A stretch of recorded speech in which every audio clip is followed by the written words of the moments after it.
Hi, it's Robert F. Kennedy Jr. here, your HHS secretary. At HHS, we have a division called the Biomedical Advanced Research and Development Authority, or BARDA. BARDA drives some of our most advanced scientific research. It funds developments of vaccines, drugs, diagnostics, and other tools to fight emerging diseases and national health threats. Over the past few weeks, BARDA reviewed 22 mRNA vaccine development investments and began canceling them.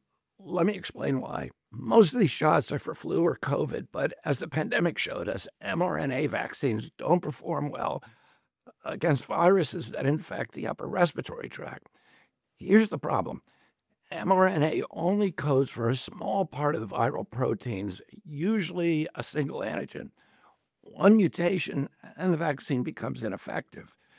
This dynamic drives a phenomena called antigenic shift, meaning that the vaccine paradoxically encourages new mutations and can actually prolong pandemics as the virus constantly mutates to escape the protective effects of the vaccine. Millions of people, maybe even you or someone you know, caught the Omicron variant despite being vaccinated. That's because a single mutation can make mRNA vaccines ineffective. The same risk applies to flu.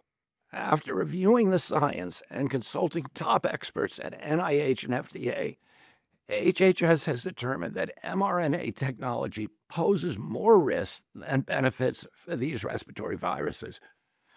That's why, after extensive review, BARDA has begun the process of terminating these 22 contracts totaling just under $500 million. To replace the troubled mRNA programs, we're prioritizing the development of safer, broader vaccine strategies, like whole virus vaccines and novel platforms that don't collapse when viruses mutate. Let me be absolutely clear: HHS supports safe, effective vaccines for every American who wants them. That's why we're moving beyond the limitations of mRNA for respiratory viruses and investing in better solutions. Thank you.